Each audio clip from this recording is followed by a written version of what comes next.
Alhamdulillah nahmaduhu wa nasta'inuhu wa nastaghfiruhu wa na'udzu billahi min syururi anfusina min sayyiati a'malina.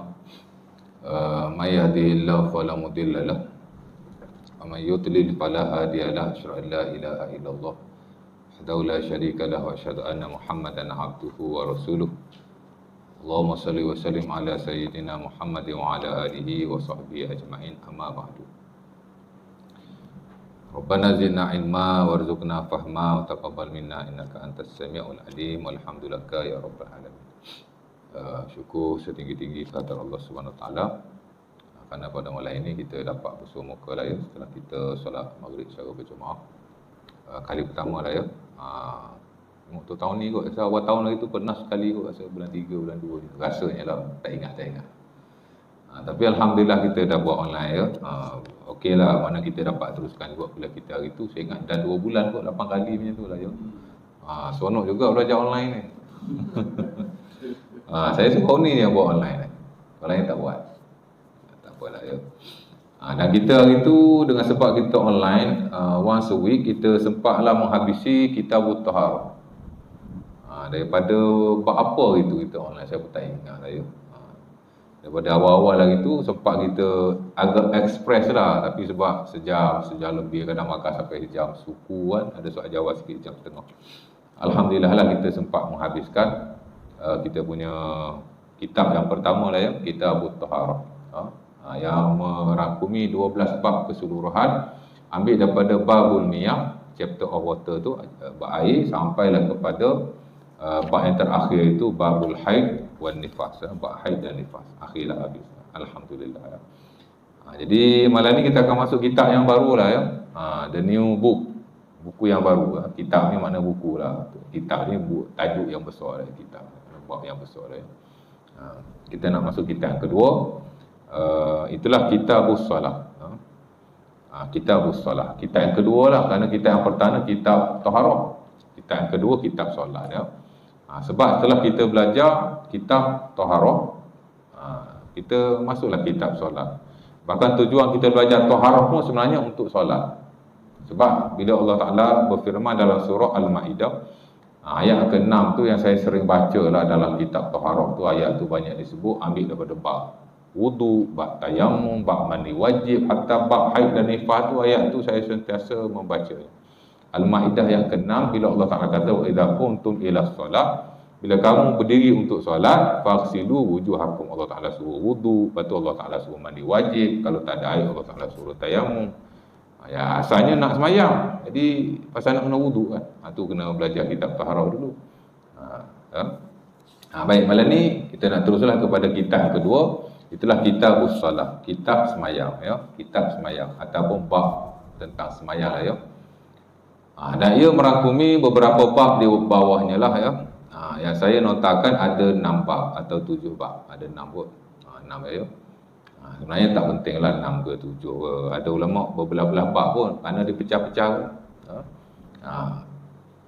Saya ringkas saja. Ada 6 bab. Bab yang pertama ialah babul azan wal iqamah. Dan di situ dimasukkan tentang mawaqitus solat. Waktu-waktu semayang. Ada buku fiqh, especially yang tradisional, mereka mengasihkan antara babul azan dengan babul mawaqit. Bab azan dengan bab waktu-waktu solat diasingkan. Sebenarnya boleh disekalikan, kerana azan dan iqamah dia dalam konteks waktu semayang juga. Kerana tidak boleh azan melainkan setelah masuk waktu. Jadi nak bincang bab azan, bincang sekali lah tentang waktu-waktu semayang. Ada ulama dia mensekalikan. Jadi saya sekalikan lah ya. Kemudian kedua, bab syarah sah solat, syurut sihatis solat. Dulu kita dah belajar syarah sah wudu, syarah sah mandi wajib, syarah sah tayammum, lebih kurang lah ya. Syarah sah semayang. Mana kata solat tidak sah melainkan dengan syarat-syarat yang berkenaan, condition untuk kita nak semayang. Before kita nak semayang, hak ni mesti disempurnakan. Itulah maksud syarat sah semayang. Dan berterusanlah syarat ini sampai habis semayang. Berbeza dengan rukun. Rukun ni daripada ambil semayang tu, dia benda yang kena mengena dengan semayang saja, macam kita qiyam, macam kita rokok, macam kita sujud kan. Adapun syarat sah semayang ni dia macam tak ada kena mengena dengan semayang kan, macam lah. Sebab dia di luar daripada konteks rukun tadi. Baik, tak apalah. Syarat sah solat. Kemudian yang ketiga, ahkamus solat. Ahkamus solat ni mana hukum ahkam solat yang merangkumi syarat wajib semayang, merangkumi rukun semayang, merangkumi perkara-perkara yang dimakruhkan ketika semayang, perkara-perkara yang membatalkan semayang, dan perkara-perkara yang disunahkan ketika semayang. Dia merangkumi 4 atau 5 bab di bawah ahkamus solat, hukum ahkam semayang. Kalau ahkamus solat dipecahkan tu jadi banyak.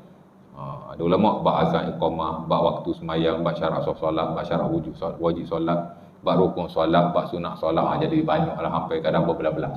Ini saya ringkaskan. Saya buat ahkamus solat macam ulama Mesir itulah ya, Syekh Wahid Salam Bali, dia buat ahkamus solat saja. Kemudian di bawahnya ada syarat wajib semayang, ada rukun semayang, ada sunat-sunat semayang, ada perkara makruh ketika semayang, ada 19 ya perkara yang makruh kan. Kemudian ada perkara-perkara yang membatalkan semayang, 7 sekurang-kurangnya. Kemudian perkara yang disunahkan ketika semayang. Sunat-sunat semayang ni banyak tuan. Ada 30 keseluruhan sekurang-kurangnya. Ada sunat. Kalau kita kat hayat, ada ab'ad ya. Banyaklah, banyak kalau dicampur-campurkan keseluruhan ya. Sebab itu sebenarnya ada ulama karang alfu sunanir rasul, 1000 sunnah Rasulullah SAW. Dia campur sunnah dalam taharah, sunnah dalam semayang, sunnah dalam zakat, sunnah dalam haji, sunnah dalam puasa. Boleh dapat 1000 dulu. Pasal kalau kita sunnah semayang saja dah 30 kan. Tak masuk lain-lain lagi. Campur-campur dengan zikir siang dan malam, zikir baca baju, doa masuk tandas, campur-campur 1000. Daripada kita celik mata sampai kita pejam balik kan. Saya bila baca buku tu, banyak sunnah Nabi dah 1000 tu. Kalau kita tak boleh buat sebagian kecil daripadanya, Allah sangatlah kita ni ya. Aduh. Daripada saya baca buku itu, saya pun banyak miss juga rupanya. Ada juga orang miss tu. Baik. Kemudian bab sujud as-sahwi. Bab sujud sahwi ni makna selepas kita semayang, kita lupa atau seumpamanya ada sujud sahwi. Sujud kerana lupa. Pasal manusia tak lari daripada sifat lupa lah ya. Termasuk Rasulullah SAW. Ada kalanya baginda lupa. Daripada situlah muncul hukum hakam berkaitan dengan sujud sahwi. Kemudian bab solat berjemaah. Ini juga satu bab yang penting. Bahkan solat berjemaah adalah syiar kepada agama Islam. Ya, kalau tidak ada solat berjemaah, berdosalah sekalian umat Islam di kawasan itu. Solat jemaah mesti ada. Di solat berjemaah ni maksudnya ada tempat orang solat boleh berkumpul, macam masjid ke surau ke kan. Bukan di rumah. Di rumah memang kita boleh berjemaah. Maksudnya ada satu tempat untuk kita semayang, orang boleh datang. Masjid ke, surau ke, tak kisahlah. Jadi ada tempat orang datang semayang. Kemudian bab solat al-Jumu'ah ataupun Jumaat. Orang Arab kata Jumaah atau Jumu'ah. Betul Ustaz ya? Orang Arab kata Jumaat, ada Jumaah, ada mim tu ada fathah ke? Tak ada saya sebut. Dia sama ada al-Jumu'ah ataupun al-Jum'ah. Afsahnya ialah Jumu'ah Ustaz ya? Rasa saya betul tak? Tapi tak boleh ya, boleh kata Jumaat, boleh lah tu. Tapi yang Arabnya Jumu'ah atau Jum'ah. Lepas tu kalau kita tengok dalam mushaf surah Al-Jumu'ah, dia dhammah kan, atau dia baris hadapan huruf mim tu ya. Baik. Mufti Mesir dulu Ali Jumu'ah. Jumu'ah ya. Merujuk pada hari Jumaat lah. Jadi dia merangkumi 6 bab yang besar. Dan akan kita pergi satu persatu insya-Allah taala after kita sebut sikit sebanyak tentang introduction lah ya, tentang sembahyang. Sebagaimana biasalah setiap bab kita akan sebut seperti lalu idea-idea tentang bab yang kita nak bincangkan. Ini kita nak bincang kitabus solat. Sebenarnya ada banyak introduction tentang sembahyang. Introduction to prayer sebenarnya ada banyak juga bab-babnya. Tapi sekurang-kurangnya kalau kita ada idea, pertama berkaitan dengan definisi sembahyang. Ya. Yang kedua ialah tentang hukum sembahyang, dan yang ketiga tentang sejarah sembahyang. Dan sekali itulah yang paling basic bersabit dengan pengenalan kepada solat yang kita nak belajar. Pertama ialah makna sembahyang. Sembahyang ni tuan-tuan dalam bahasa Arab kita panggil ad-doa. As-solat lughatan hiya doa. Sembahyang secara bahasa literally, mana secara yang dipahami, bila sebut sembahyang tu orang Arab dia faham makna doa.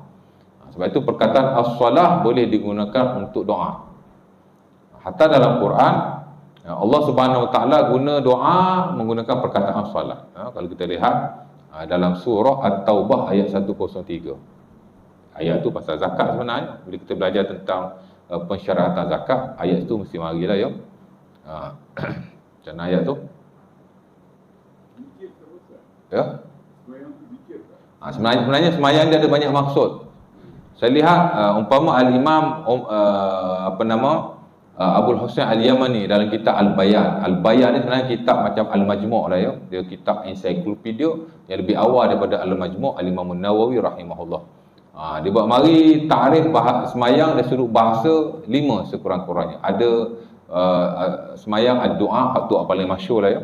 Termasuk yang dimuatkan dalam buku-buku mu'jam kamus Arab ya. Kita ada Lisanul Arab Ibnu Manzur, kita ada Al-Qamus Al-Muhit Al-Imam Al-Fairuz Abadi, kita ada Maqayisul Lughah.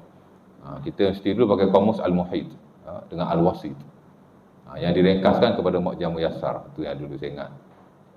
Syamsul Jamili beli semua kat anak murid masa first year matrikulasi. Saya pakai kamus tu sampai habis. Pasal ringkas, tapi dia kamus yang agak baik ya. Yang paling masyhur ialah as-salah hiya doa, sembahyang ialah doa. Tapi ada 4-5 takrif yang lain. As-salah hiya zikir, betul juga.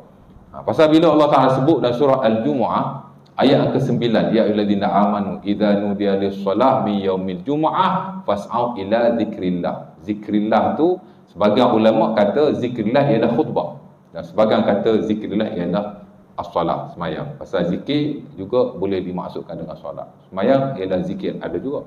As-salah ia doa, as-salah ia zikir. Apa lagi ya? Saya tak ingat, saya tak rujuk, tak semak. Tapi dia masuk juga maksudnya itu.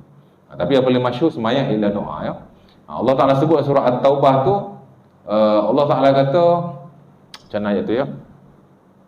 Ujung tu Allah Taala kata wasalli alaihim inna salataka sakanul lahum. Macam ayat mula-mula dia. Quran. Macam mana Ustaz ya? Saya nak lupa.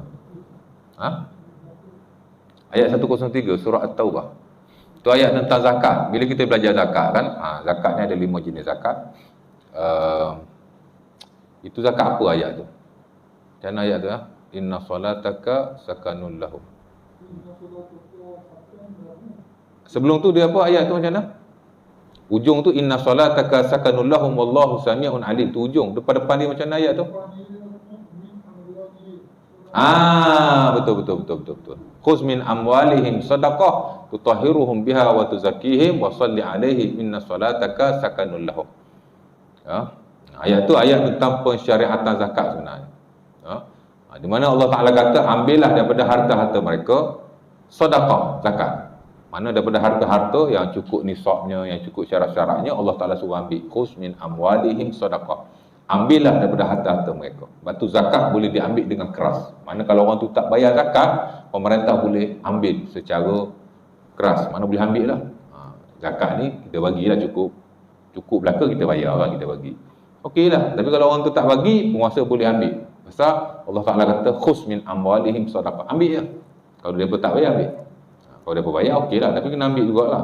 Kan? Tutahhiruhum biha, kamu mensucikan dengannya.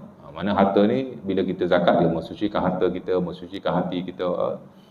Dia bukan hanya mensucikan dari sudut material, harta, tapi dia dari sudut jiwa, spiritual dan seumpamanya. Ujung tu Allah Taala kata, wasalli alaihim. Dan solatlah ke atasnya. Kata mereka, yang ni orang yang bayar zakat. Inna salataka sakanul lahum, kerana doa kamu kata Allah Taala kata wasalli alaihim, dan solatlah ke atas mereka. Bukan solat kat takbir. Solat di sini wasalli alaihim, solatlah ke atas mereka. Kalau kita lihat terjemahan yang Melayu, dia akan tulis doalah ke atas mereka. Dia tak tulis solat lah. Doa. Kataan solat orang Arab boleh guna makna doa. Wasalli alaihim, doalah ke atas mereka. Inna salataka sakanul lahum, kerana doa kamu ke atas mereka akan menjadi ketenangan buat mereka. Wallahu sami'un alim, Allah Taala Maha mendengar lagi Maha melihat. Sebab itu bila orang bayar zakat, digalakkan kita berdoa untuknya. Kita bayar zakat fitrah lah biasanya ya. Ambil, lepas ambil zakat dia buat apa? kita doa lah. Tak ada syarat dan tak wajib pun, tapi amat-amat digalakkan, sunnah. Dan Nabi SAW pun bila orang bayar zakat dia doa. Antaranya yang bayar zakat kepada Rasulullah sallallahu alaihi wasallam, umpama yang diriwayatkan oleh Sahih Bukhari atau Muslim atau kedua-duanya, Abdullah ibnu Abi Aufa, bila dia bayar zakat kat Nabi, Nabi doa, Allahumma salli ala ibni Abi Aufa, ya Allah, selawatlah ke atas ibni Abi Aufa. Mana Nabi mendoakan kebaikan buat beliau. Tak ada syarat doa panjang, mana sekurang-kurang ada doa yang dibaca, yang dipanjatkan oleh penerima-penerima zakat. Kita yang bayar zakat, amin je lah. Kalau kita nak doa waktu tu pun tak ada masalah, tapi biasa kita bayar, amin jangan doa lah ya. Pasal ia disebut oleh Allah SWT. Nak cerita solat lah tu, Allah Ta'ala kata wasalli alaihim inna solataka sakanun lahum. Doa ya, itu definisi solat secara bahasa. Kemudian secara syarak biasalah semayang ni adalah perbuatan ataupun kata-kata tertentu yang dimulai dengan takbiratul ihram, diakhiri dengan salam, berserta dengan niat. Tak ada hukum hakam yang tersendiri. Itu solat secara istilah atau disebut solat secara syarak. Itu tadi secara bahasa mana kita boleh guna. Secara umum begitu. Mana kalau kita nak suruh orang doa, kita boleh kata solli, doa lah. Hatta kalau kita lihat perkataan solat atau selawat ke atas Rasul pun doa lah. Bila kita selawat ke atas Rasul, kita doa kepada Rasulullah sallallahu alaihi wasallam. Sebab perkataan solat tu makna doa. Secara umum lah ya, walaupun solat ke atas Rasulullah, dia bukan semata-mata doa, tapi dia adalah pujian para malaikat ke atas Rasulullah di sisi Allah Subhanahu Wa Taala. Ada perbahasan yang lain lah buat tu, tapi dia dalam konteks sama, doa lah, doa. Dia sebut solat ni doa ya. Secara bahasa. Secara syarak, bila sebut secara bahasa, mana yang difahami oleh orang Arab lah, ataupun yang diwartakan oleh ahli-ahli bahasa. Secara syarak ni berasaskan kepada Quran dan hadis-hadis Nabi SAW. Kadang-kadang ataupun sebahagian besar lah dari sudut bahasa dengan syarak dia tidak sama. Bahasa kebiasaannya inda al-lughawiyyin, di sisi ahli-ahli bahasa, ataupun anda ma ya'rifuhu amatul Arab. Orang Arab bila cakap tu dia faham lah. Tapi kalau secara istilah atau secara syarak, mana dia mesti base kepada Al-Quran dan hadis Nabi SAW. Semayang ialah aqwalun wa af'alun makhsusah mubtadi'ah bitakbir ataupun muftatihah bitakbir mukhtatimah bitaslim ma'an niyah wa syurut. Itulah satu perbuatan, satu perkataan yang tertentu dimulai dengan takbiratul ihram. Ya, dia tak mulai dengan benda lain, mesti takbiratul ihram. Tak ada semayang ni masuk-masuk qiyam terus. Takbir tak ada, tak mungkin lah ya. Mukhtatimah bitaslim, dia mesti berakhir dengan salam. Hak ni hak biasa lah. Tapi kalau kita tengah semayang, kentut turut, tak payahlah bagi salam, kan, beredar je lah. Ataupun kita nak memberhentikan solat, boleh dengan dua cara. Boleh terus memberhentikan solat, boleh juga bagi salam pada waktu itu. Contoh-contoh kita tengah semayang tak habis lagi, ada emergency, mana tahu kan. Boleh kita berhenti dengan bagi salam. Assalamualaikum warahmatullahi, Assalamualaikum warahmatullahi. Walaupun tengah qiyam, walaupun tengah duduk, pasal kita nak keluar semayang ni, boleh juga. Pasal ada riwayat sahabat Nabi bila Muaz bin Jabal semayang isyak, dia baca panjang sangat. Jadi sahabat bila nak keluar, dia bagi salam, baru dia keluar daripada semayang. Kemudian dia semayang sendiri di belakang. Imam baca panjang sangat. Dia baca semayang isyak, dia baca Al-Baqarah ataupun Al-Imran. Kata Jabir radhiyallahu ta'ala anhu dalam Sahih Bukhari dan Muslim. Bila kita belajar, nanti ada dalam bab semayang berjemaah tu. Boleh kita tak datang berjemaah. Dia panggil al-azar allati tubihu tark al-jamaah wal jum'ah. Keuzuran yang boleh menyebabkan kita ni boleh tinggal Jumaat, boleh tinggal jamaah. Ada 7 sekurang-kurangnya. Salah satu ialah kerana imam ni baca panjang sangat. Kita boleh tinggal, mana kita boleh tak datang. Kalau ada jemaah lain, kita pergi jemaah lain. Kalau tak ada pun, kita semayang di rumah, maka tidak ada masalah. Bukan kita tak nak pergi jemaah, pasal imam tu baca panjang sangat, kan? Baca Al-Baqarah, baca Al-Imran. Sahabat ni dia ikut belakang, dia pun bagi salam. Ada 2 riwayat, dia terus tinggalkan. Ada satu riwayat lagi, wasallama, summa shalla li nafsihi, dia semayang, dia bagi salam, kemudian dia kemudian dia tak umum lah. Nabi kata semayang ni diakhiri dengan salam. Mana kalau kita nak keluar, kita bagi salam itu lebih baik. Dan itu majoriti, lebih beradab lah ya. Assalamualaikum warahmatullahi wabarakatuh. Assalamualaikum warahmatullahi wabarakatuh. Keluar. Kalau kita nak keluar lah, ada emergency atau seumpama. Tahu tengah-tengah maya nak berok, tak terkentut tapi nak berok sungguh. Pergilah. Bagi salam, keluar. Tapi kalau tak bagi salam pun tak apa. Boleh terus keluar begitu. Tapi lebih baik bagi salam. Kalau ada emergency lah ya. Kalau tak ada emergency, kalau boleh jangan kita keluar daripada ibadah seumpama itu. Baik. Kat mana tadi? Semayang ya. Jadi ada syarat-syaratnya dan disertai dengan itu tarikh yang ditulislah dalam buku-buku fiqh. Mukhtatimah bitaslim ma'aniyah, dengan niat lah ya. Baik. Pertama definisi saya dah sebut. Yang kedua ialah hukum semayang. Hukum semayang secara amnya tuan-tuan berbeza mengikut kategori atau jenis semayang itu sendiri. Because there are a lot of types of prayer. Di sana ada banyak jenis semayang. Betul tak? Kalau campur-campur saya ingat banyak semayang wajib, semayang sunat campur-campur mau 20 lebih. Campur semua lain. Jadi hukum semayang secara umumnya berbeza mengikut jenis-jenis semayang. Kalau semayang 5 waktu, sepakat para ulama fardu ain ke atas setiap orang Islam. Wajib semayang selagi mana dia ada akal. Kalau tak ada akal tak wajib. Orang yang koma, orang yang tak tahulah ya, bila akal dah tak ada tak wajib. Dan bila dia sedar tak wajib kotor. Member koma 2 bulan. Kan sedar koma nak kotor 2 bulan. Islam bagi rukhsah. Akal tak ada, tak apa. Tak payah kotor ya. Gila pun sama dalam konteks yang sedemikian. Pasal adalah nas daripada Rasulullah. Dan saya pernah sebut hadis itu. Baik. Jadi semayang 5 waktu confirm fardu ain. Bahkan kalau dalam Quran bila Allah Taala perintahkan semayang, dia merujuk kepada semayang 5 waktu. Ada 5 ayat. Bukan 5 ayat. Ada 5 kali Allah Taala perintahkan semayang dalam Quran. Ayat pasal semayang ni banyak. Ada puluhan. Allah Taala disebut rukuk, Allah Taala sebut sujud, kadang-kadang disebut secara berdua-duaan, kadang-kadang disebut secara berasingan. Kadang-kadang Allah Taala sebut qiyam. Kan? Surah Al-Baqarah ayat berapa tu? 268. Allah Taala kata hafizu 'alas salati was salatil wusta wa qumu lillahi qanitin, itu ayat pasal qiyam. Ada ayat pasal rukuk, ada ayat pasal sujud. Tapi ayat yang betul-betul perintah semayang dalam Quran 5 kali saja, 5 tempat. Pertama ialah dalam surah Al-Baqarah. Ada 3 tempat, 3 places. Pertama ayat 43, yang kedua ayat 83, kemudian ayat 110.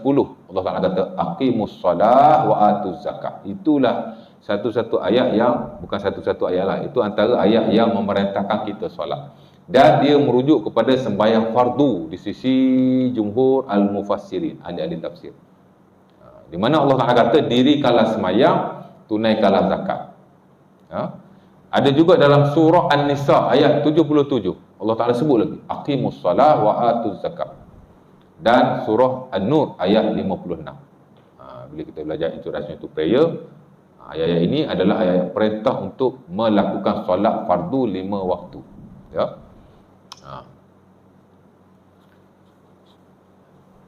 Kemudian hadis Nabi banyaklah ya, yang menunjukkan bahawa sembahyang 5 waktu adalah fardu. Hak paling simple, bila tuan-tuan belajar hadis 40 Imam Nawawi, hadis nombor 2 tu. Bab yang kedua Imam Nawawi bab bagi hadis 40 kan. Hadis 40 Nawawi ada 42 hadis. Hadis nombor 2 tu. Hadis pertama dia panggil hadis tentang al-amalu binniyat, bab al-amalu binniyat. Hadis yang kedua bab arkanul Islam, the pillars of Islam.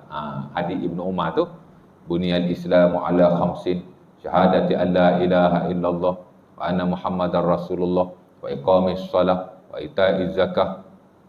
Apa lagi? Wa hajjil bait, wa shaumi ramadan wa hajjil bait man istata'a ilaihi sabila. Ya. Itu lafaz yang paling masyhur lah ya. Ada lafaz lain didahulukan puasa berbanding zakat. Lepas tu ulama bila dikarang buku fiqh, ada kalanya dia mendahulukan bab puasa sebelum bab zakat. Tapi saya kira sebahagian besar mendahulukan bab zakat berbanding puasa. Babu zakah dulu baru mari babu siam. Bab zakat dulu baru bab puasa. Tak apalah, ya mana-mana lah. Nampak? Jadi Nabi kata dibina Islam di atas 5 perkara. Nabi sebut salah satu selepas syahadat ialah semayang. Semayang 5 waktu, ya. Wa iqamis solah dan semayang merujuk kepada sembahyang 5 waktu. Macam aqimus solah juga. Bila sebut iqamis solah ataupun aqimus solah, dia merujuk kepada sembahyang 5 waktu. Ya. Dan banyaklah hadis-hadis yang lain, ya. Yang menunjukkan sembahyang 5 waktu. Talha bin Ubaidillah dalam Sahih Bukhari dan Muslim meriwayatkan ada seorang sahabat datang jumpa Nabi, orang Arabi, orang kampung Badui lah, datang jumpa Nabi. Dan dia tanya Nabi tentang Islam, paling basic. Nabi pun kata khamsus salawatin fil yaumi wal lailah. Mula-mula Nabi sebut sembahyang 5 waktu sehari semalam. Kemudian Nabi sebut puasa. Kemudian Nabi sebut haji. Ada riwayat Nabi sebut zakat, tak silap saya. Tapi Nabi sebut hak basic-basic ni lah. Tapi bila Nabi sebut sembahyang khamsu salawatin fil yaumi wal lailah, dia tanya, hal alayya ghairuha? Nabi kata la illa an tatawwa. Bila Nabi kata hak paling basic Islam ni ialah kamu kena sembahyang 5 waktu. Dia pun tanya Nabi, ada hak lain lagi tak? Nabi kata tak ada, melainkan jika kamu volunteer. Mana hak tak volunteer 5 waktu ni, hak lain tu volunteer. Orang mazhab Hanafi kata sembahyang hari raya fardu ain, mana kena sembahyang. Dan sebagian ulama yang kontemporari macam Al-Imam Syaukani rahimahullah dalam Nailil Awtar, dia kata sembahyang tahiyatul masjid wajib bila masuk masjid. Ya. Sedangkan majoriti tak kata wajib. Majoriti guna hadis ni lah. Nabi kata hak fardu 5 je. Hak mesti sembahyang. Hak lain tu semua tak tahu, volunteer. Ada banyak lagi hadis. Mana 5 waktu memang fardu ain dan disepakati oleh seluruh ulama lah, ya. Kita mazhab Syafi'i fardu dengan wajib kita boleh guna secara ganti mengganti. Yaqumu ahaduhuma maqamal akhar. Mana hak fardu kita boleh kata wajib, hak wajib kita boleh kata fardu.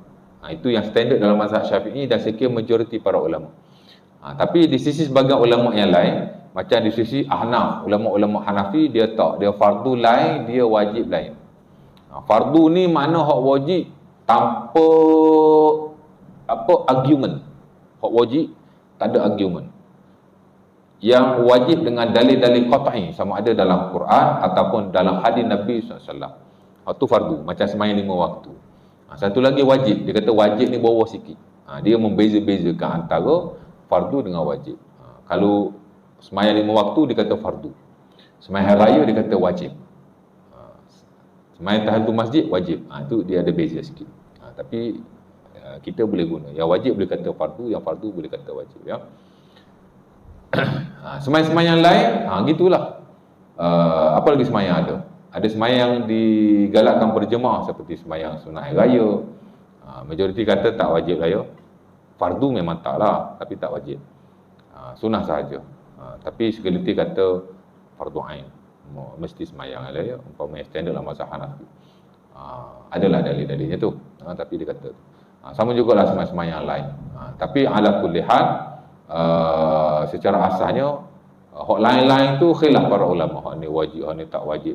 Tapi hak betul-betul fardu disepakati keseluruhannya hanya 5 waktu saja. Ya, itu dari seluruh hukum lah, ya. Lepas tu hak lain-lain tak timbul lah, macam sembahyang sunnah yang biasa tak timbul. Wajib ke tak wajib tak timbul, memang tak wajib lah, ya.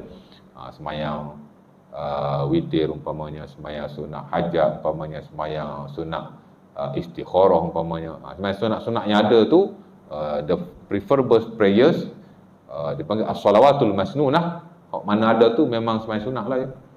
Tu dia seluruh hukum. Jadi dibeza-bezakan hak mana fardu, ni dia. Hak mana hak wajib, ni dia. Hak mana hak sunat, hak ni. Jadi hukum sembahyang berbeza mengikut sembahyang tu sendiri, ya. Tapi sembahyang 5 waktu fardu semua orang tahu. Dia termasuk dalam kategori al-ma'lum fi din bid-darurah. Semua orang tahu sembahyang 5 waktu ni adalah fardu ataupun wajib. Mesti orang tahu. Tak mungkin orang Islam dia tak tahu sembahyang tu tak wajib. Saya kira kalau orang tu bukan Islam pun, kalau dia duduk di negara yang orang Islam ramai, dia mesti tahu sembahyang 5 waktu tu fardu. Mesti dia tahu. Saya dulu pernah masa saya pergi kursus di PD lah beberapa tahun yang lalu. Ada seorang India, wanita, perempuan, cikgu jugalah. Dia tanya saya. Dia kata, I wonder lah, Cikgu Hasan, dia panggil Cikgu Hasan. Dia kata orang Islam ni kalau ikutkan semayang banyak pada kami ni. Kami semayang 1 hari sekali je. Dia pagi nak pergi kerja, that time dia semayang, ngadap Tuhan dia lah. Lepas tu dia tak semayang lah, dia kata, kena semayang every morning, once a day saja. Tapi dia kata orang Islam semayang fardu 5 kali. Dia cakap macam tu. Yalah, dia duduk masyarakat orang Melayu, orang Islam bertahun-tahun, mestilah dia tahu. Kan? Orang bukan Islam pun tahu. Orang Islam lagi lah tahu ya. Melainkan kalau orang tu memang dia tak duduk dalam komuniti orang Islam dan dia baru masuk Islam, maybe ada lah yang dia tak tahu, memang ada. Sebab itu zaman Umar Al-Khattab, tuan-tuan, dia menangguhkan hukuman ke atas pesalah bila pesalah tu kata aku tidak tahu. Kan? Contohnya ada seorang dia berzina, mana ditangkap, diriwayatkan oleh Sa'id Ibn Musayyab dalam Musannaf Ibn Abi Shaybah. Bila kita belajar fiqhul jinayah, the science of crime, especially dalam hudud lah ya, hudud. Ada orang ni dia ditangkap, dia berzina, kemudian dia kata la a'lam, aku tak tahu, dia haram. Sebab itu yang antara syarat kita nak hukum seseorang, salah satu ialah al-ilmu bil ahkam. Dia mesti tahu benda tu. Kalau dia tak tahu, tak boleh hukum. Dia berzina, zina itu. Dia mengaku aku berzina, walakin la alam annahu haram. Aku tak tahu. Sebab itu al-ilmu bit tahrim syartun. Dia panggil tahu benda tu haram adalah syarat untuk nak dihukum katanya. Bila kita belajar bab jenayah lah ya. Bab semayang ni tak ada lah. Kata aku tak tahu. Apa Umar kata? Umar duduk di Madinah. Tempat tu bukan Umar lah. Tempat tu siapa pemerintah waktu tu saya tak ingat. Dia pun hantar surat pada Umar Al-Khattab. Umar kata illam ya'lam a'limhu, fa'in ada farjumhu. Kalau dia tak tahu, tak apa, bagi tahu ini haram. Lepas ni kalau dia buat lagi, baru kamu rejam dia.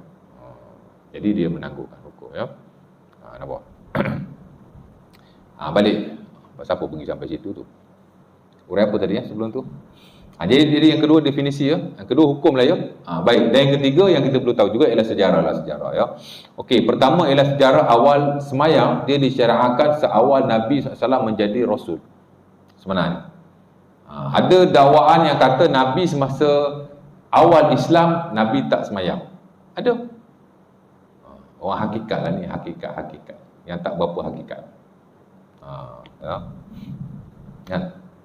Alah, kat YouTube pun tuan-tuan boleh tengok berlambak orang hakikat. Pasal senang kalau kita beragama bersih, hakikat dia senang. Dia tak susah. Ni tak payah belajar, fik-fik ni tak payah belajar, memberatkan otak je.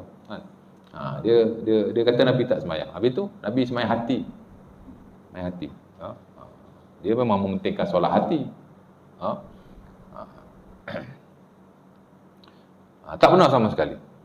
Dan berdosa besar kalau kita kata macam tu. Pasal telah disepakati oleh para ulama bahawa Nabi ni solat sebenarnya, sebelum Nabi jadi Nabi dikatakan dia solat ikut cara Nabi Ibrahim. Bagaimana kaifiahnya wallahu ta'ala alam. Tapi after Nabi jadi Nabi, memang Nabi semayang.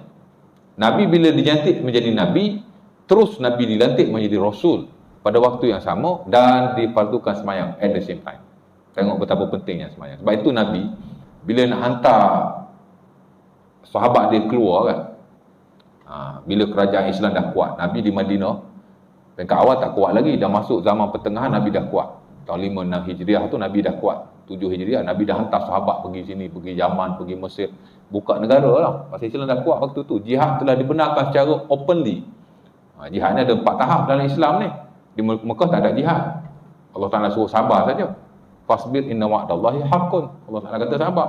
Sebab tu Nabi kena seksa dah seumpama sahabat di Mekah. Mana Nabi buat apa? Nabi tak lawan lah secara berhadapan. Pasal Islam lemah, Islam berapa keras je nak lawan. Macam mana? Kena sabar. Marhalah, dipanggil marhalah pertama jihad. Jihad ialah sabar.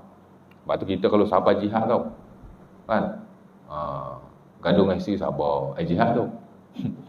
Kan? Ada masalah dengan rakan sekerja sabar, jihad tu. Memang jihad, sabar ni jihad. 13 tahun Nabi sabar tau di Madinah tu. Ha? Lepas tu dua, tahap tiga baru dibenarkan untuk ni. Tahap keempat tu baru dibenarkan openly, mana Nabi dah boleh hantar sahabat pergi. Apa Nabi pesan? Nombor satu syahadah, nombor dua semayang. Innaka ta'ti qauman hum ahlu kitab falyakun awwaluma tad'u ilaihim falyakun awwalama tad'uhum syahadata an la ilaha illallah fa in ata'u lizalika fa'alimhum anna aftarada alaihim khamsa salawat fil yaumi wal lailah. Nabi kata kamu pergi, nombor satu syahadah, ajak mereka masuk Islam. Nombor dua barulah ajar semayang. Mana semayang dengan syahadah dia dekat-dekat ya. Jadi of course lah Nabi bila jadi Nabi terus disuruh semayang. Bila Nabi jadi Nabi di Gua Hira, Nabi balik, apa Nabi buat? Nabi selimut kan, takut kan, suruh bini dia selimut, isteri dia Khadijah selimut. Zammiluni Allah Ta'ala pun turun ayat, ya ayyuhal mudassir ya ayyuhal muzammil qumil laila illa qalila nisfahu, kan ayat tu, qumil laila illa qalila nisfahu aw inqus minhu qalila aw zid alaihi warattilil qur'ana tartila. Itulah ayat terawal pensyariatan solat. Seawal Nabi dilantik menjadi Nabi dan Rasul. Cuma ayat ni kata para ulama, antaranya Al-Imam Ibn Abdul Bar dalam Al-Istizkar, dia syarah Muwatta Imam Malik lah, dia kata, dan bukan dia seorang lah ya, dia menukilkan pendapat majoriti para ulama, Nabi semayang malam wajib kepada baginda dan para sahabat, at least 2 rakaat. Terpulanglah nak semayang berapa, ikut kekuatan masing-masing, tapi sekurang 2 rakaat, berdasar pada ayat ni. Jadi Nabi memang semayang lah, tapi semayang malam. Selama mana? Selama tidak difardukan semayang 5 waktu. Bila semayang 5 waktu? Semayang 5 waktu pada tahun ke-12 Hijriah. Mana 12 tahun Nabi semayang malam dengan para sahabat. Wajib semayang. Yang mula wajib pada mereka awal. Pasal tak ada 5 waktu. Tahun ke-12 Hijriah, setahun sebelum Nabi berhijrah, baru Nabi Isra' dan Mi'raj, difardukan 5 waktu, baru salatul lail, semayang malam jadi sunnah. Cuma Nabi, ulama khilaf, Nabi ni masih wajib ke sunnah? Ulama tak sepakat lah ya.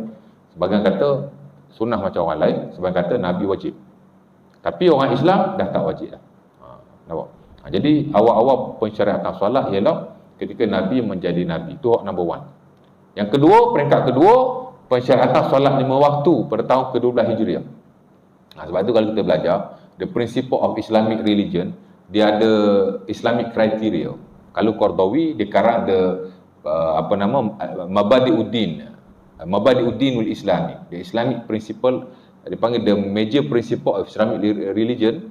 Dia kata Islam ni ada 7 prinsip utama, kriteria penting. Salah satunya ialah inilah at-tadarruj, graduality. Bila nak mensyariatkan sesuatu, memang ada tahap graduality. Jihad ada graduality, semayang pun ada graduality. Pertama semayang malam diwajibkan, itu sejarahnya. Macam mana hukum akan semayang? Basic je ada. Adanya rukuk, adanya qiyam, adanya sujud.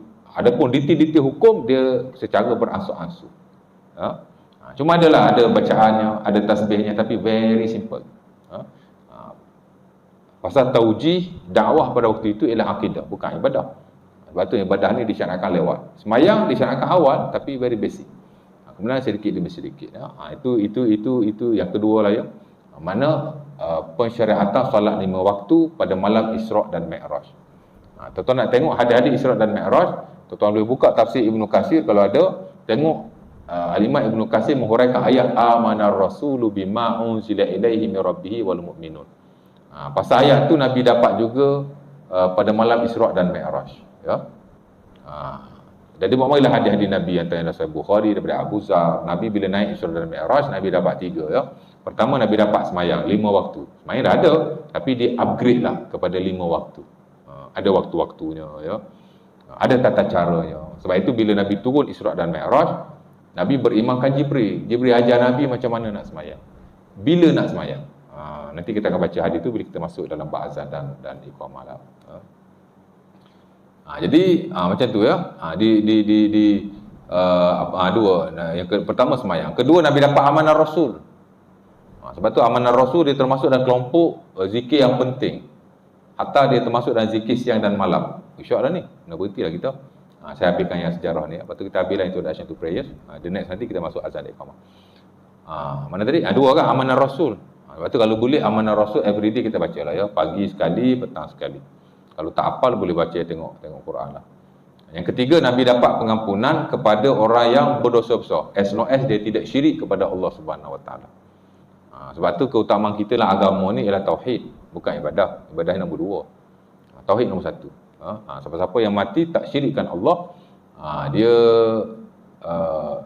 boleh diampunkan Allah dan dia hatta syafaat Nabi pun Abu Hurairah tanya, ya Rasulullah, man as'adun nas bi syafa'atika. Nabi kata, mamata la yusyrik billahi syai'an. Siapa yang paling bertuah, paling layak dapat syafaat engkau, hai Rasulullah. Nabi kata, siapa mati tak syirik pada Allah. Kan, ibadah ni sikit banyak terpulang pada keadaan diri masing-masing. Dia buat banyak, dia dapat lebih. Dia buat kurang, dia dapat kurang. Mungkinlah ya. Tapi kita punya tunjang kita ialah kepercayaan kepada Allah Subhanahu Wa Taala. Ya, tak boleh ada unsur-unsur syirik. Tiga tu Nabi dapat ya. Jadi dua lah sejarah semayang, yang kedua ialah Isra' dan Mi'raj. Kemudian yang ketiga, sedikit demi sedikit Islam semayang di upgrade. Mana dikemaskinilah hukum dia daripada sedikit kepada sedikit sampailah Nabi bila nak wafat, Islam telah semayang telah sempurna hukum hakamnya. Sebab itu kata lihat banyak benda yang berlaku pada peringkat awal sudah tidak boleh dilakukan lagi pada peringkat akhir ya. Kalau peringkat awal semayang boleh bercakap, sambil semayang, sambil nyembang. Asal semayang je nyembang ya. Asal semayang nyembang, asal nyembang je semayang. Macam itulah lebih kurang. Tapi at the end dah tak boleh bercakap ya. Peringkat awal semayang, sahabat bagi salam je. Tengok member semayang, Assalamualaikum. Member tengah semayang jawab, salam. Peringkat awal ya. Macam-macam lah ya. Itu sedikit demi sedikit. Jadi di atas prinsip at-tadarruj atau graduality, ibadah telah disempurnakan oleh Allah Subhanahu Wa Taala. Perfect. Tak ada kekurangan menurut hadis-hadis Nabi dan sunnah Rasulullah SAW. Quran ni dia tidak ada kaifiat semayang yang spesifik. Nak pula semayang ni dia dalam hadis Nabi. Sebab itu ulama tuan-tuan berusaha sebaik mungkin untuk nak memperkukuhkan hadis-hadis Nabi SAW. Sejak awal zaman sahabat Rasulullah SAW, terutama bila munculnya zaman fitnah. Pasal hadis ni dia sumber utama.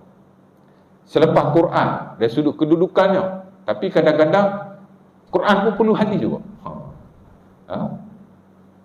Sebab itu kata Imam Al-Barbahari, Al-Quran ahwaju ila sunnah.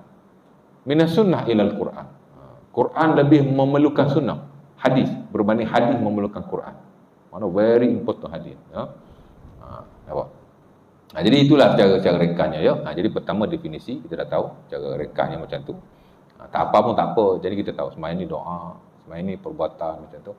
Yang kedua ialah hukumnya berbeza mengikut jenis sembahyang itu sendiri, tapi yang perlu kita tahu sembahyang fardu memang disepakati wajib atau fardu.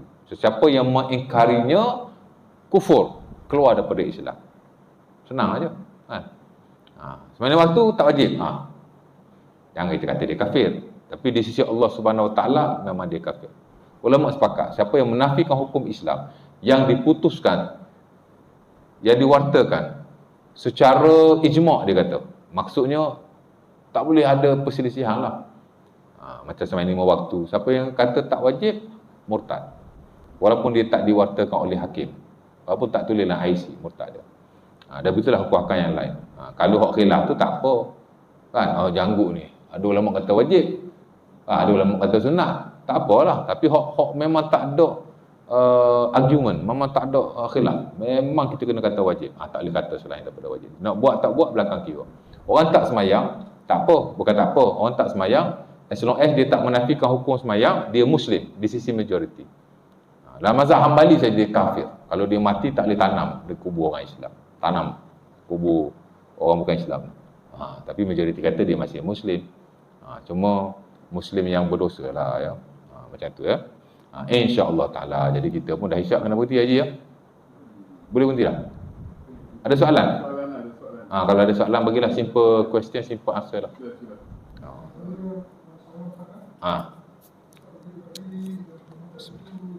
Nak togong lah ya. Bismillah.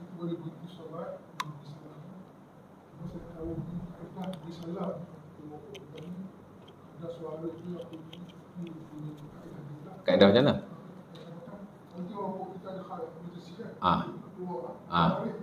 Kiamlah, jangan salah macam rokok. Kalau kita rokok, kita kiam, bangun macam biasa, bagus, Assalamualaikum, Assalamualaikum, keluar. Boleh sekali, boleh dua kali. As long as kita bagi salam untuk keluar daripada, dia panggil semalam solat ni dia panggil tahallul minas salat. Mana kita untuk kita keluar daripada sembahyang. Pasal apa ulama kata bila kita nak keluar daripada sembahyang, kita bagi salam walaupun di pertengahan sembahyang. Pertama kerana hadis Jabir tu sahabat dia nak tinggalkan Muaz, dia bagi salam. Itu adalah Sahih Bukhari. Yang kedua, kerana Nabi SAW sebutlah hadis Tirmizi daripada Ali bin Abi Talib. Nabi kata miftahus salat at-tuhur. Tahrimu at-takbir, tahlilu at-taslim. Sembahyang dimulai dengan takbir, diakhiri dengan salam. Nabi kata macam tu. Jadi kalau kita akhir sembahyang walaupun bukan waktu tasyahud, kita nak berhenti emergency atau seumpamanya, digalakkan kita keluar dengan memberi salam. Dan dia lebih beradab. Suara biasalah, Assalamualaikum warahmatullahi, Assalamualaikum warahmatullahi. Dia macam salam-salam kita habis sembahyang lah. Sekurang-kurang sekali pun boleh. Assalamualaikum warahmatullahi. Keluar. Ataupun Assalamualaikum warahmatullahi, Assalamualaikum warahmatullahi. Boleh keluar. Tapi kalau kita dalam keadaan sujud, kita bangunlah daripada sujud, bagi salam ketika duduk. Kalau kita dalam keadaan rokok, kita kiam, kita bagilah salam dalam keadaan kiam. Lepas tu kita cabut. Kalau kita nak keluar, ada urusan-urusan tertentu lah yang emergency, mana yang penting. Tapi kalau kita dah terbatal wuduk, tak payahlah bagi salam. Ya. Boleh. Macam tu, very simple je. Tak susah. Mana bagi salam lah.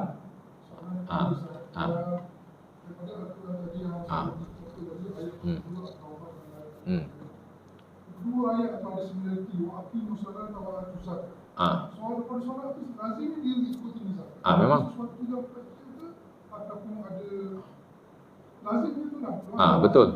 Perintah solat dia datang 5 kali tu sama dengan perintah zakat. Mana sembahyang dan zakat ni dia datang serentak. Perintah dia tu datang serentak. Menunjukkan bahawa Islam ni dia tidak hanya mementingkan ibadah spiritual. Sembahyang ni spiritual lah, kita dengan Allah kan. Tapi dia juga mementingkan ibadah selain spiritual. Zakat ni dia material, ibadah material. Dia panggil ibadatul mal, ibadah harta. Dan ibadah harta dia termasuk ibadah sosial lah. Jadi Islam ni dia nak jaga spiritual dan dia nak jaga sosial. Lepas tu zakat dengan sembahyang dia same stage, mana dia sama-sama penting lah. Sebab itu kenapa berlaku perang Al-Yamamah pada zaman Abu Bakar As-Siddiq. Kerana dia memerangi orang-orang yang tidak mahu membayar zakat dan menafikan hukum zakat. Sebagian dia tak nak bayar lah. Tak kufur lah pasal dia tak nak bayar. Tapi kena ambil secara keras daripada mereka. Dan Nabi pun suruh. Nabi kata siapa-siapa yang tak bayar zakat, pergi ambil zakat dia, ambil lagi harta dia lebih. Sebab tu orang kalau tak bayar zakat, penguasa boleh ambil zakat dan ambil lebih, tak apa. Sebagai kafarah kepada dia lah. Kan? Jadi Abu Bakar As-Siddiq itu yang satu. Yang kedua, memang dia tak bayar zakat dan dia menafikan hukum zakat. Telah murtad sebagai daripada mereka. Jadi Abu Bakar pun dia perangilah depa tu. Itu kata perang Al-Yamamah. Peperangan Al-Yamamah tu, peperangan Abu Bakar As-Siddiq memerangi orang-orang yang tak nak bayar zakat. Dan Umar Al-Khattab yang ke awal dia tak setuju. Macam mana kita boleh perangi mereka, dia kata, sedangkan mereka masih Muslim. Kan? Abu Bakar pun kata, dia kata apa? Dasar Bukhari dia kata wallahi la uqatilanna man farraqa baina as-salah wa zakat. Demi Tuhan aku akan memerangi orang yang membezakan antara sembahyang dan zakat. Depa sembahyang tapi zakat tak nak. Sedangkan sembahyang dengan zakat sama je. Tak ada beza, dia kata. Aku akan memerangi mereka kerana mereka telah membeza-bezakan antara sembahyang dan zakat. Nampak? Jadi memang macam tu. Betul lah abang cakap tu. Memang dalam Quran ada 5 perintah dia sekali.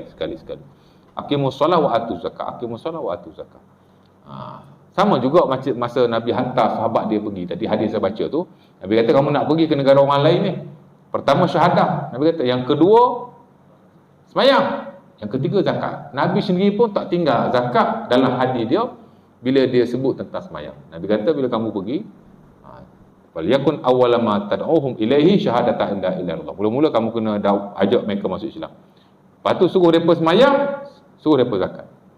Fa in ata'u li zalik fa'alimhum anna Allah aftarada alaihim khamsa salawat fi yawmi wal lailah. Fa in ata'u li zalik. Kalau mereka dah sembahyang, baru zakat Nabi kata. Fa in ata'u li zalik fa'alimhum anna Allah bagi tahu mereka Allah Taala memfardukan zakat. Tu'khas min aghniyaihim wa turaddu ila fuqaraihim. Dia ambil daripada orang-orang kaya, diberikan kepada orang-orang miskin. Macam tu. Hadis ni hak depa guna ulama guna, kita nak bayar zakat tak wajib melalui amil. Terus bayar kepada orang-orang fakir. Dia pakai hadis ni lah ya. Tapi tempat kita kalau boleh bagi amil lagi bagus ya. Kalau kita kata terus bayar kat orang fakir miskin kan masalah pula ya tak? Tapi kalau sikit-sikit kita boleh bagilah pada jiran kita, sahabat kita yang miskin. Tapi kalau banyak bagi kat institusi agama lagi baguslah. Depa nak nak sesuatu, nak takbir kan. Ada soalan lain Aizi? Tertinggal dosa. Ya. Wajib ada tak kata kalau kita tinggal di dosa? Macam saya cakap tadi lah ya. Dia hanya dia panggil perselisihan dari sudut term saja, terms. Hakikatnya yang fardu dia tetap fardu. Tinggal memang berdosa. Wajib berdosa tak kalau tinggal? Kalau kita pegang yang wajib tadi fardu, berdosa lah. Macam ni kata tinggal sembahyang 5 waktu. Kita kata fardu dan wajib. Ulama lain kata fardu saja. Itu tak jadi masalah. Itu term saja. Yang penting tinggal 5 waktu berdosa. Habis tu kalau tinggal sembahyang lain, contoh dia tinggal sembahyang tahiyatul masjid. Tahiyatul masjid, masuk masjid, ada ulama kata wajib, bukan fardu lah ya, wajib. Majoriti kata sunnah. Tu macam mana? Siapa yang berpegang wajib bagi hak diri.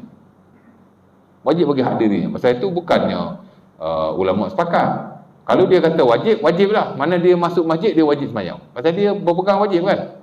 Tapi kita yang berpegang tak wajib, nah itulah pendapat majoriti, maka tak wajib bagi hak kita. Fi haqqi anfusina la yajib.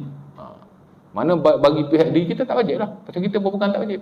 Siapa yang berpegang wajib lah. Itu dalam benda-benda yang tidak disepakati, yang khilaf-khilaf seumpama tadi. Macam dia kata sembahyang hari raya wajib. Kalau dia kata wajib, dia tak buat, berdosa. Menurut pandangan dia. Menurut pandangan kita tak berdosa. Jadi ada benda ni bergantung pada ijtihad masing-masing. Tapi ada benda tak boleh bergantung pada ijtihad. Sebab itu Qardawi rahimahullah ataupun hafizahullah, dia membeza-bezakan antara hukum Allah dengan hukum fiqh. Kan? Tinggal sembahyang 5 waktu berdosa, itu hukum Allah. Pasal apa kita kata boleh kata hukum Allah? Hukum Allah ni adalah hukum yang jelas dalam Quran, jelas hadis Nabi, tak boleh siapa-siapa yang membantahnya ataupun bercanggah dengannya. Memanglah sembahyang 5 waktu kita boleh kata hukum Allah, tak buat berdosa. Tapi tak sembahyang tahiyatul masjid kita tak boleh kata hukum Allah, kita kata hukum fiqh. Pasal ada ulama kata wajib, ada ulama kata sunnah, yang kata hukum Allah. Kalau kita kata hukum Allah ni kita tak boleh bercanggah. Kalau bercanggah berdosa. Kesianlah kita.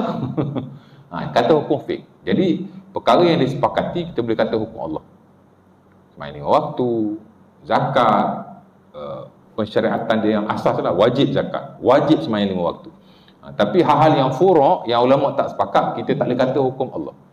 Pasal yang keluarkan hukum tu manusia, ulama, bukan Allah. Ulama beri pandangan menurut penilaian dia. Bagi dia wajib. Itu dia punya hukum. Tak boleh kata hukum Allah. Jadi ulama bagi perbezaan. Macam itulah lebih kurang yang saya boleh huraikan macam tu je.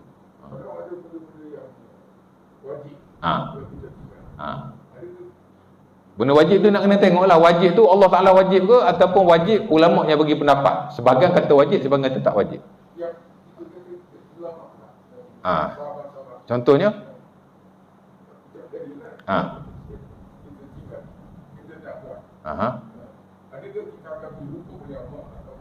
Kalau benda tu memang Allah Ta'ala suruh, memang berdosa lah. Kan? Kalau Allah Ta'ala suruh, macam sembahyang 5 waktu, itu memang Allah Ta'ala suruh. Memang perintah, memang wajib dan fardu lah.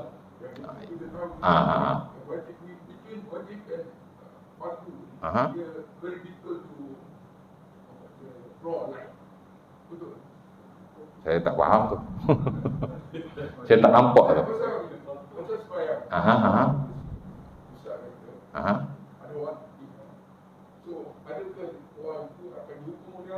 Tinggal sembahyang fardu. Tahiyatul masjid. Hukum di sisi Allah kita tak tahu. Macam yang diperselisihkan antara wajib tak wajib, di sisi Allah kita tak tahu. Sebab tu hukum-hukum macam dia panggil zonni. Zonni ni maksudnya di sisi Allah kita tak tahu. Kita cuma bagi hukum mengikut penilaian kita. Sebab tu kita tak boleh kata hukum Allah. Semayang tahiyatul masjid ni wajib ke sunnah? Hukum fiqh.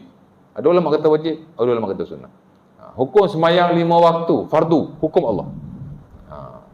Orang yang mencuri, potong tangan, hukum Allah. Bilangan duit yang dicuri nak dihukum tu, hukum manusia, bukan hukum manusia lah, hukum fiqh.